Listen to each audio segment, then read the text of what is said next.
কি বলতে যাচ্ছি, প্রায় 60 থেকে 80,000 হিন্দু ভোট, তাদের নিরাপত্তার দায়িত্ব আমার দল নেবে না? অতএব আমি বলতে চাই, আমার জীবন দিয়ে হলো ওই সম্প্রদায়ের ভাইদের নিরাপত্তার দায়িত্ব আমি গ্রহণ করলাম। আসসালামু আলাইকুম সুপ্রিয় দর্শক, স্বাগত জানাই চ্যানেল আরএ নিউজে। সাতক্ষীরার তালা ও কলারোয়া উপজেলার সার্বিক উন্নয়নের স্বার্থে ধানের শীষ প্রতীকে ভোট দিয়ে তাকে জয়যুক্ত করার আহ্বান জানিয়েছেন কেন্দ্রীয় বিএনপির প্রকাশনা বিষয়ক সম্পাদক ও সাবেক সংসদ সদস্য হাবিবুর ইসলাম হাবিব।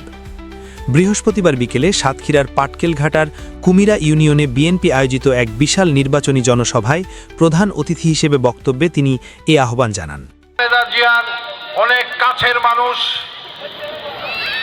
এই অনুষ্ঠানের আয়োজনকারী তালা উপজেলা বিএনপির সিনিয়র সহসভাপতি কুমিরা ইউনিয়ন বিএনপির সভাপতি এস.এম. আব্দুল মালেকের সভাপতিত্বে এবং সাধারণ সম্পাদক অধ্যাপক রবিউল ইসলামের সঞ্চালনায় সভায় বিশেষ অতিথি হিসেবে বক্তব্য রাখেন এস.এম. শাহরিয়ার, অধ্যাপক মোশাররফ হোসেন, নূর মোহাম্মদ পাড় সহ বিএনপি ও অঙ্গ সংগঠনের নেতৃবৃন্দ। নিরাপত্তার বেষ্টনীতে হিন্দু, মুসলমান, খ্রিস্টান, বৌদ্ধ, আওয়ামী লীগ, জামাত সবাইকে এক করে এই কলারোয়া উন্নয়ন করব। মা বোনরা, তাই আপনারা নির্ভয়ে ভোট কেন্দ্রে যাবেন। ভোট কেন্দ্রে বক্তারা আগামী নির্বাচনে ধানের শীষের বিজয় নিশ্চিত করতে তৃণমূলের নেতাকর্মীদের ঐক্যবদ্ধ থাকার আহ্বান জানান।